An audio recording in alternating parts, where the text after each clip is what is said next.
Hola, muy buenas tardes. Yo soy la doctora Ana Dorina Gómez García, subdirectora médica operativa del Centro de Autismo Teletón Jalisco. Y el día de hoy quisiera platicarles sobre el diagnóstico y tratamiento en trastorno del espectro autista. La realidad es que nos vamos a ir por generalidades. Y primero quisiera compartirles esta frase que me parece muy adecuada al tema, que es: si conoces a una persona con autismo, solo conoces a una persona con autismo. Es decir, cada caso, cada paciente, cada persona es súper individualizado. Cada tratamiento, cada diagnóstico va a ser totalmente individual. Entonces eso es de lo que vamos a ver y hablar un poquito hoy.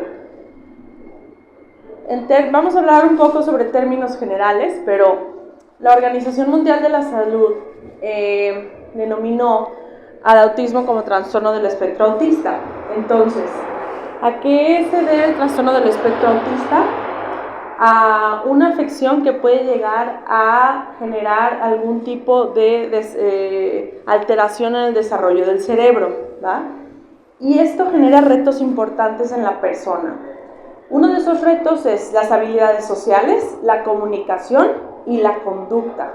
Entonces, ahorita vamos a ver específicamente cada una de estas áreas, pero es importante tener en mente que el autismo se manifiesta en los primeros años de vida. Antes de los 3 años, normalmente no llegamos a verlo tan claro, es difícil hacer un diagnóstico como tal, pero sí podemos ver banderas, es decir, como signos que nos llamen la atención.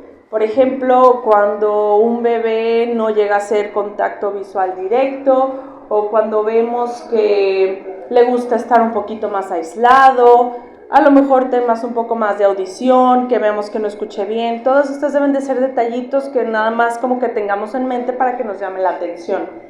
Y hay que saber que, como su nombre lo indica, es un trastorno, no una enfermedad.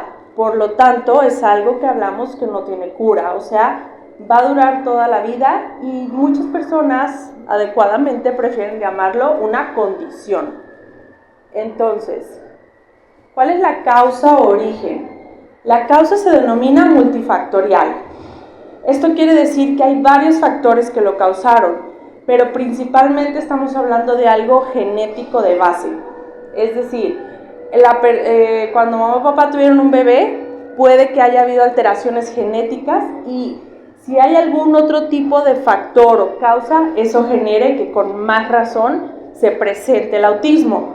Entonces, como la salud de los padres, si papá o mamá tenía antecedente de alcoholismo, drogadicción, tabaquismo, cómo fue el embarazo, si tuvo algún problema, alguna enfermedad, infección, si en el parto existieron complicaciones, si el desarrollo del cerebrito de ese bebé iba bien, si hubo bajo peso al nacer o si fue un nacimiento prematuro. Todos estos pudieran ser causas o orígenes de por qué cada persona puede llegar a presentar autismo. Pero la pregunta es también, ¿qué tan común es el autismo? Primero tenemos que en Estados Unidos 1 de cada 36 niños tiene autismo. En México 1 de cada 115 tiene autismo. Entonces estamos hablando que es una gran prevalencia. Y aquí hay que tomar en cuenta que de cada 5 personas que presentan autismo, 4 son hombres y 1 es mujer. Entonces, la prevalencia es alta para el género masculino. Aparte de que ya sabemos y ya estábamos hablando de que los retos son a nivel conductual, de comunicación y social, sabemos también que hay que tomar en cuenta ciertas comorbilidades o otros síntomas que el paciente puede presentar, como problemas gastrointestinales, trastornos del sueño, discapacidad intelectual, epilepsia, trastorno bipolar, depresión, ansiedad, problemas de déficit de atención e hiperactividad, inclusive problemas de alimentación. Entonces, pueden presentar todos, pueden presentar uno. Cada paciente es muy individualizado, entonces es dependiendo de cada uno. ¿Cuáles son las características que presenta una persona con autismo? Primero, tenemos que hay retos en área social. estos pacientes les cuesta mucho trabajo seguir una conversación. Es cuando ves un niño que están en una reunión familiar o en el colegio y le cuesta trabajo acercarse a convivir con esos niños. Le es un poquito difícil o simplemente no muestra interés, ¿no? También hay mucha dificultad para establecer juego. Esta parte de hacer juego de roles, de la típica que juegan los niños de yo soy policía, tú eres bombero, esa parte de crear un rol también les cuesta mucho trabajo, no les es tan fácil esa parte de la interacción social. Hay mucha dificultad para interactuar, inclusive con niños de su propia edad. Este interés por el juego es difícil, entonces es uno cuando estamos en terapia, cuando ellos van a rehabilitación, vemos cuáles son las áreas y retos que más necesitan y justo ahí empezamos a trabajarlo, ¿no? Otro de los retos a nivel de área social es no hay reciprocidad emocional. Esto es cuando mamá está llorando y el niño a lo mejor no reacciona o no interactúa ante eso.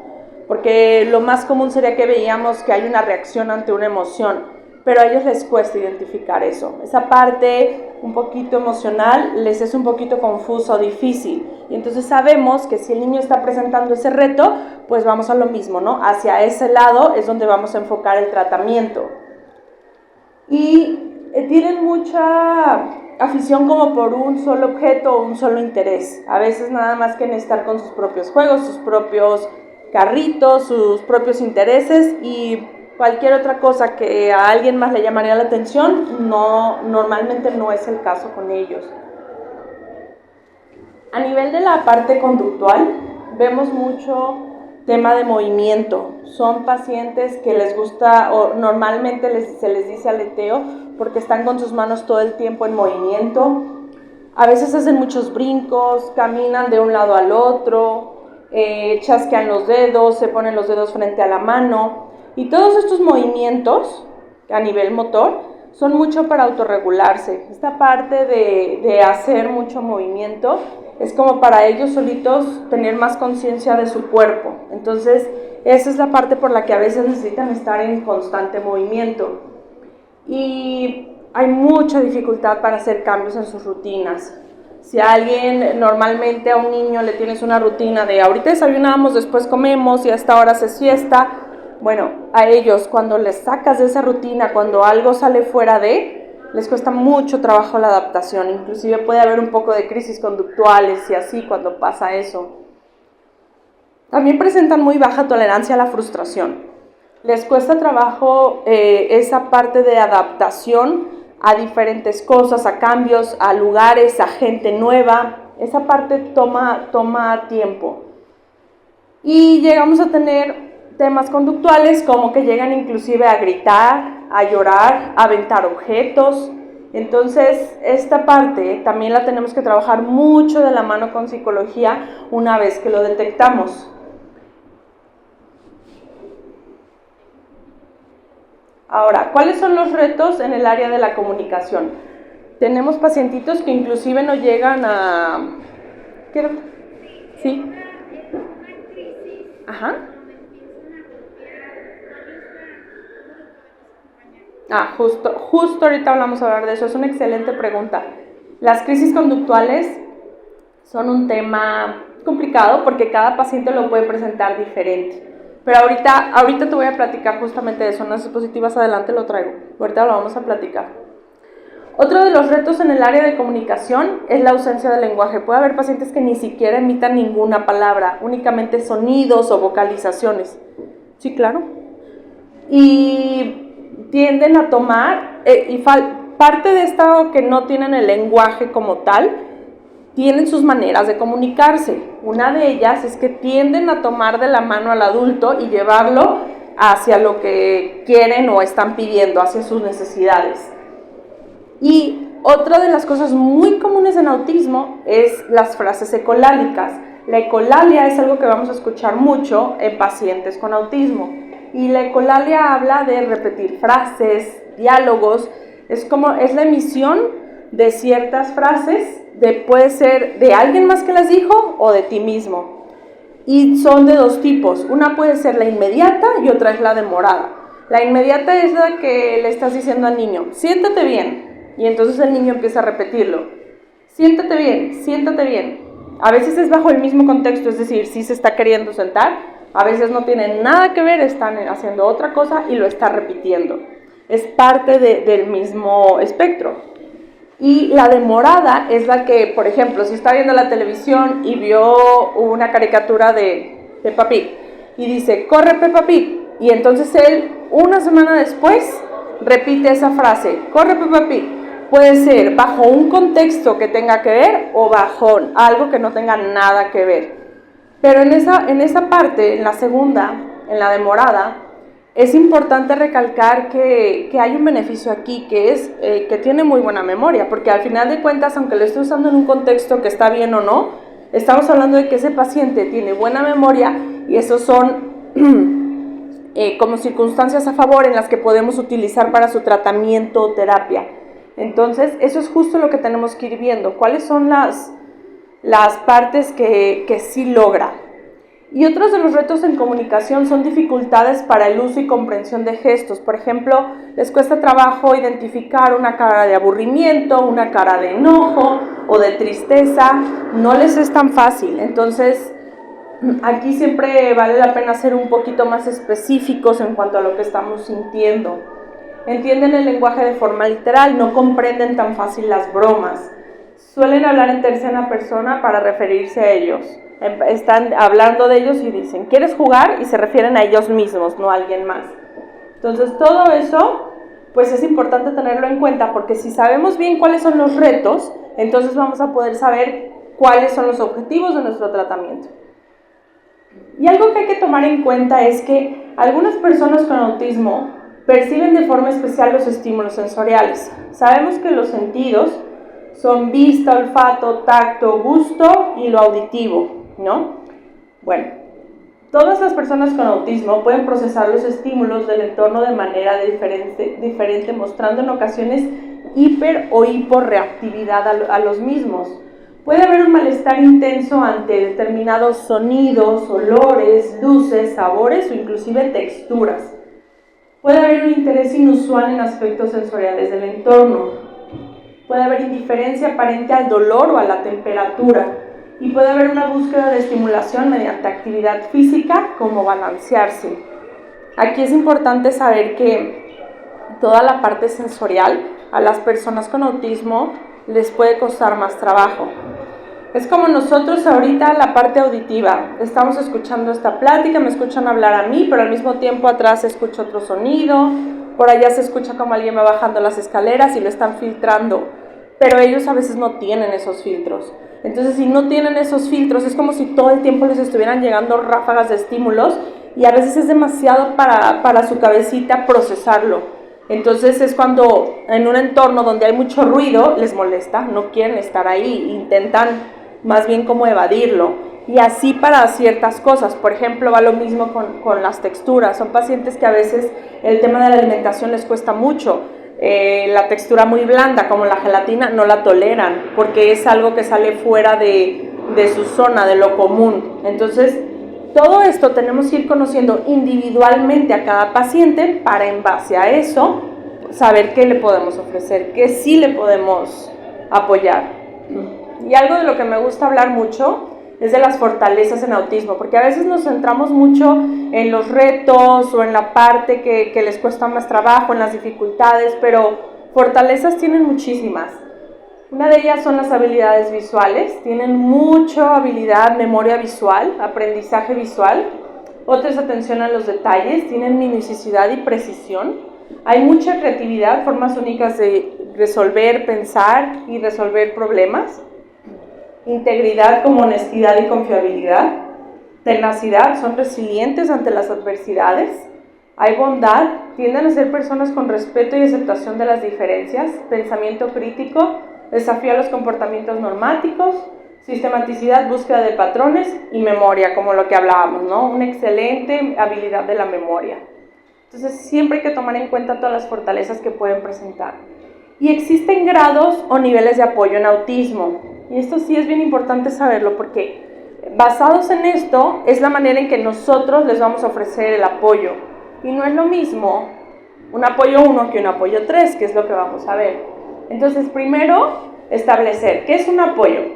Los apoyos son objetos, recursos y estrategias que tienen el objetivo de promover el desarrollo, los intereses y el bienestar de las personas y que da como resultado una mayor independencia y productividad, mayor participación en la sociedad y mejor calidad de vida.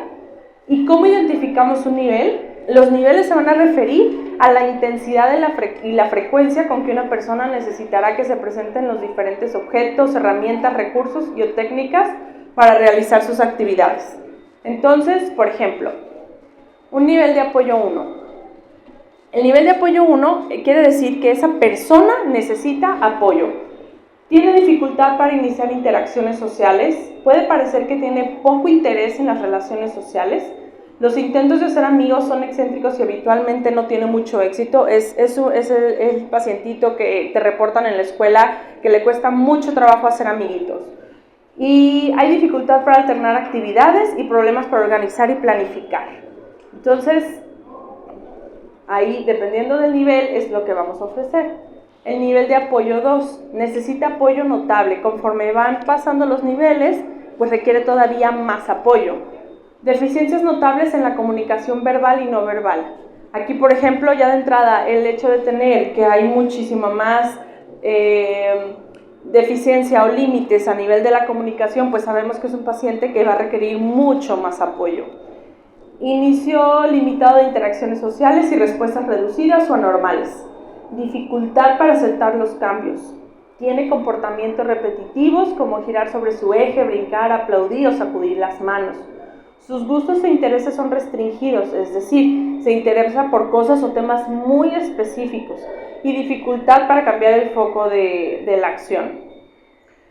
Y el nivel de apoyo 3 sí son pacientes que prácticamente requieren de un cuidador en todo momento. Aquí necesita un apoyo muy notable, dificultades graves en comunicación verbal y no verbal, o sea, son pacientes que prácticamente no se saben comunicar, no se saben expresar.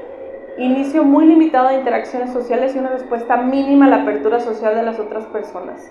Inflexibilidad del comportamiento, extrema dificultad para hacer frente a los cambios y los comportamientos repetitivos e intereses restringidos interfieren con el funcionamiento en todos los hábitos. Ansiedad intensa para cambiar el foco de acción. Entonces, ahora sí, sabiendo qué nivel de apoyo podríamos estarnos enfrentando, entonces hay que saber qué tipo de apoyo le puedo proporcionar a la persona con autismo. El primer apoyo que podemos proporcionar, por supuesto, es verbal. Hay que ser claro siempre con las instrucciones, reflejar exactamente lo que esperas. Este es lo más fácil, ¿no? Pásame tus zapatos que están ahí ahorita. Siempre ser lo más directo, lo más claro y entre más breve, mejor. Porque a veces dar demasiadas instrucciones o demasiada información es un poco confuso. Entonces, usar solamente las palabras que se consideren necesarias para proporcionar una indicación clara y dar solo 1 o 2 instrucciones a la vez, porque si das demasiadas, efectivamente se vuelve un poco confuso. El apoyo visual es de lo que más utilizamos en el tratamiento de pacientes con autismo, porque esto en general a la gran mayoría les va bastante bien. Son herramientas que ayudan a transformar la información verbal en información visual. Por ejemplo, agenda de tareas, desglose de pasos, palabras o frases sencillas, fotografías reales, imágenes, dibujos o pictogramas. Y la palabra pictograma es algo que se escucha mucho en autismo. ¿A qué nos referimos con pictograma? Pictograma es esto. Es una muestra visual de la rutina de la hora de dormir. Por ejemplo, tenemos un paciente o un niñito con autismo que le cuesta mucho trabajo la rutina. ¿Qué vamos a hacer? Un pictograma. Esto es, si la mamá me dice a mí, doctora, el paciente, a mi hijo le cuesta muchísimo trabajo a la hora de dormir, como que no entiende, se duerme bien tarde. Ok, empezamos con esto. Ellos necesitan tener algo bien estructurado y bien organizado. Entonces, si tú le imprimes esto y esto está en la puerta de su cuarto y vas y le dices, José, lo primero que vamos a hacer es te vas a poner tu pijama. Una vez que hagas esto, regresas a esta agenda, a esta muestra visual, le dices, lo segundo es ir al retrete. Una vez que se hace eso, vamos igual. Lavarse las manos, los dientes, enjuagarse, leer un cuento, irse a la cama y dormir. Y hacer esto constantemente le crea la estructura, organización y una rutina. Y le es mucho más fácil entender. En general a cualquier persona la anticipación es lo ideal, porque así sabemos qué va a pasar y estamos pendientes, estamos reactivos, estamos listos. Entonces, siempre hablar de anticipación, de estarles diciendo, acuérdate que hoy vamos a ir a casa de tu tía, hoy va a ser diferente. Estarles anticipando lo que pasa en todo es súper clave para tener éxito siempre con una persona con autismo. Y el apoyo físico involucra la presencia de una persona. El nivel y tipo de participación dependerá del tipo de apoyo físico. A veces la simple presencia de la persona puede fungir como un apoyo físico. Y a pesar de que estos ya son términos un poquito más técnicos en cuanto al área médica, pero lo que nos está diciendo es qué tipo de apoyo físico le vas a dar. A veces inclusive le damos apoyo a nivel, le tomo las manos y le enseño cómo es que hay que lavarlas. Lo pongo abajo del jabón, se la enjuago y que agarre la toallita. A veces nada más es por imitación. Si él me ve, que es la manera en la que aprenden los niños, por imitación. Lo que ve, lo repito. Y entonces eso funciona bastante bien. Por supuesto que esto va a depender del nivel de apoyo. Un paciente nivel de apoyo 3, que tiene muy poca comunicación, que le cuesta demasiado, es muy poco probable que llegue a hacer las cosas nada más con gestos o supervisión. Ahí requeriría un poquito más de intención o de apoyo literal físico, ¿sale? Entonces, dependiendo de eso es lo que le vamos a otorgar. Y obviamente la intervención o el tratamiento definitivamente es un traje a la medida. Esto es individualizado, cada paciente es único y cada persona tenemos que entenderla y tratarla para saber cuáles son sus requerimientos. Eso sí, el tratamiento debe tener una base científica. Sabemos que a veces, porque me ha llegado a pasar en la consulta, que les ofrecieron algún tipo de suplemento o algún tipo de cura milagrosa, y la sugerencia sería que en todo momento, si van a empezar con un tratamiento o intervención, siempre sea fundamental que tenga una base científica. Eso es necesario. La intervención siempre debe ser integral. Eso significa que una persona con autismo va a necesitar de un grupo conformado por diferentes especialistas. Eso va a depender de las necesidades de cada paciente, porque puede requerir desde un neurólogo hasta un paidopsiquiatra, que es un psiquiatra de niños, ¿no? Terapeuta de lenguaje, terapeuta ocupacional, terapeuta físico y nutriólogo. Entonces, siempre lo ideal es tratarlo lo más integral posible. Mientras todos los especialistas estén involucrados, podemos asegurar que va a ser un tratamiento exitoso. Y la participación de la familia sí o sí es fundamental, porque a pesar de que pudiéramos tener a los mejores especialistas de cada área, sin la participación de la familia no es suficiente. El papel de la familia va a ser crucial, porque serán los encargados de llevar todas las recomendaciones, sugerencias, aprendizajes y avances en los diferentes contextos en los que se desenvuelva el paciente. Entonces, la familia, el que esté súper atenta, el que esté apegada al tratamiento, el que esté lista, es lo que nos va a llevar a que siga siendo un buen tratamiento de intervención.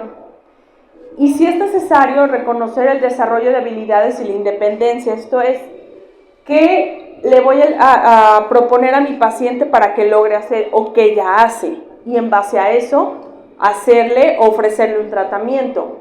Lo primero que tenemos que ver es lo más básico, el desarrollo de la vida personal, lo que hacemos todos los días desde que nos levantamos.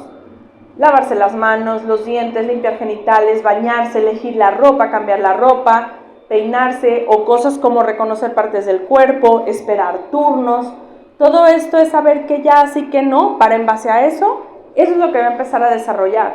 Y no nada más hablando de que lo desarrolle en un centro de atención o con una terapia o algo así, sino desde casa es donde empezamos a trabajar todo eso. Por ejemplo, la vida en el hogar. ¿Qué tan independiente es para participar en otro tipo de actividades en casa, como poner la mesa, levantar su plato, cortar y pelar alimentos, la preparación de alimentos sencillos, hacer la cama, barrer o colocar la basura y la ropa sucia en su lugar? Y finalmente, el desarrollo de habilidades, pero de la vida en la comunidad, como conocer la calle en la que vive, reconocer los servicios de su comunidad, realizar actividades de ocio y elegir artículos de su interés en el supermercado. Y al final del día, cuando llegan los pacientes a la consulta, lo primero que les preguntamos a los papás es ¿por qué están aquí? ¿Cuál es su motivo de consulta? Y les puedo asegurar que el 90% nos dice quisiera que mi hijo fuera independiente. Yo creo que al final del día, con autismo no todo el mundo quiere eso, pero ellos tienen muchísimos más retos. Ellos tienen muchos retos y el tema es justo ese. ¿Qué tanto podemos facilitarles la independencia en su día a día? Y bueno, en el Centro de Autismo Teletón, aquí en Crito Occidente, tenemos un modelo de atención. Lo primero que hacemos es, los niños pasan a una prevaloración, es decir, vemos si cumplen los requisitos o si cumplen los criterios para ser ingresados a la clínica.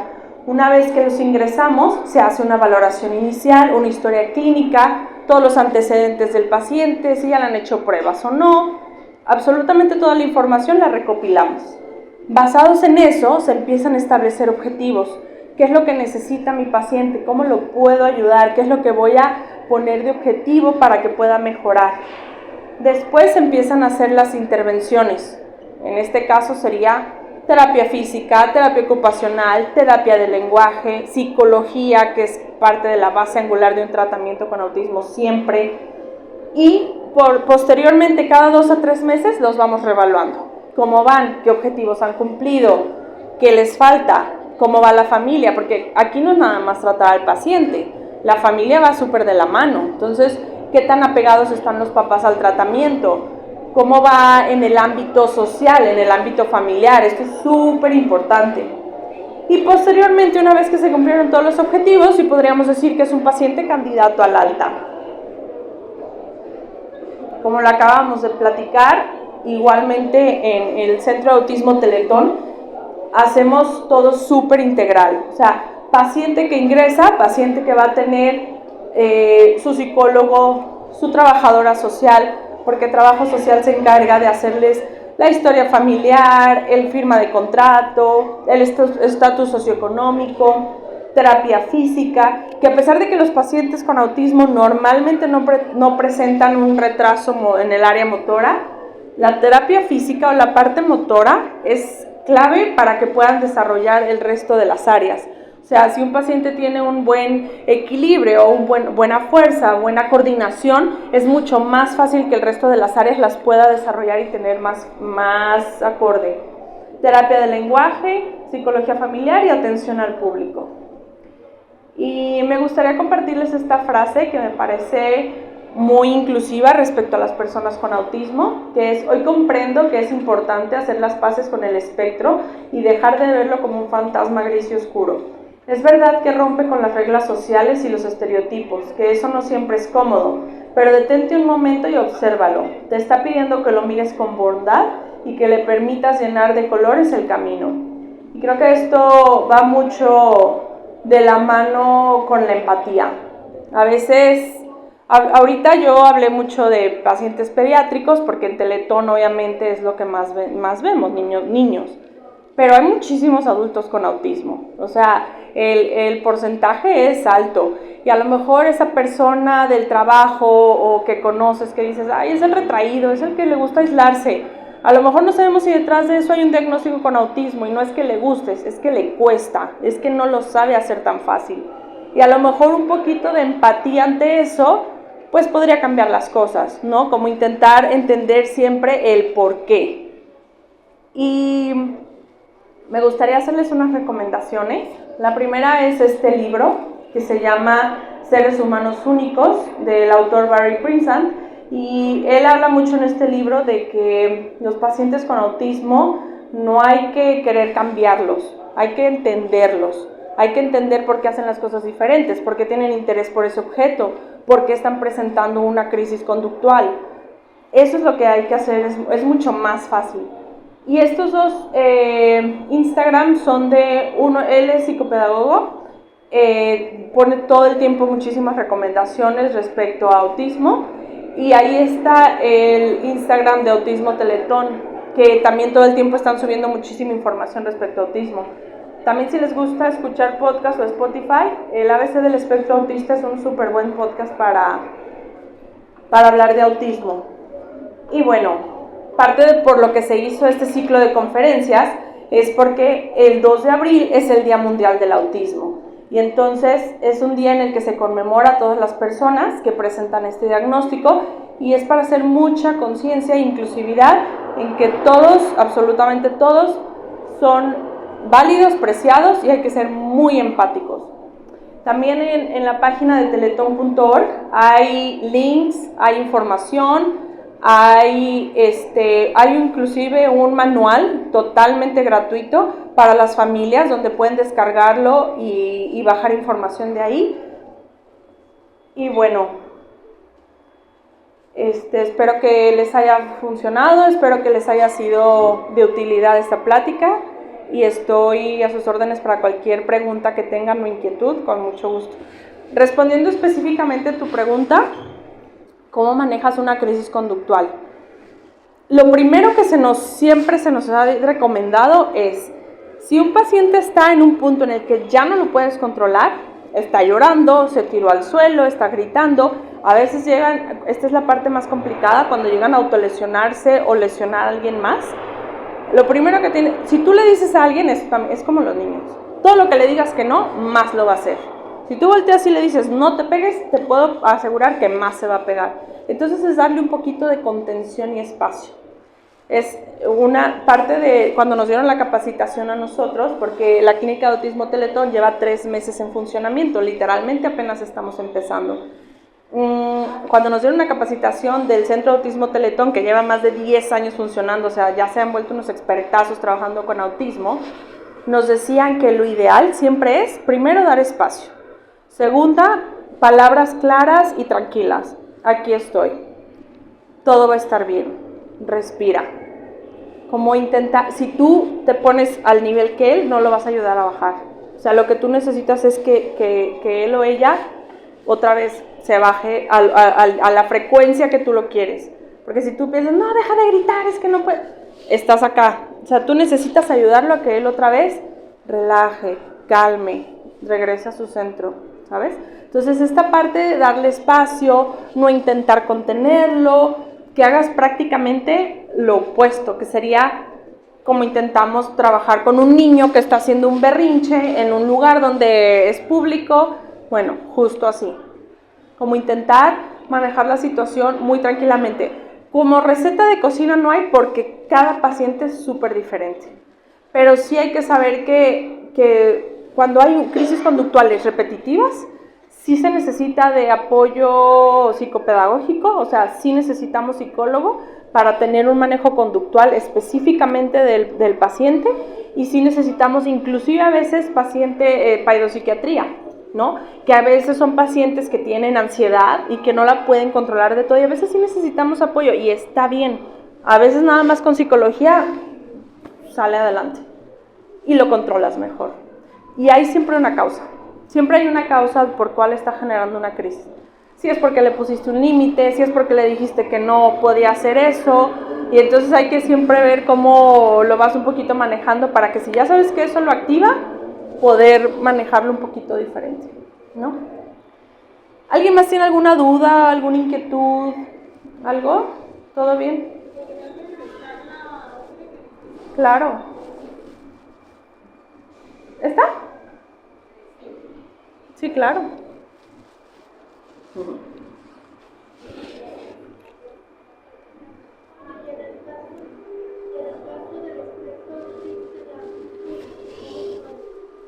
También tendríamos que hacer una valoración completa. O sea, también hay evaluación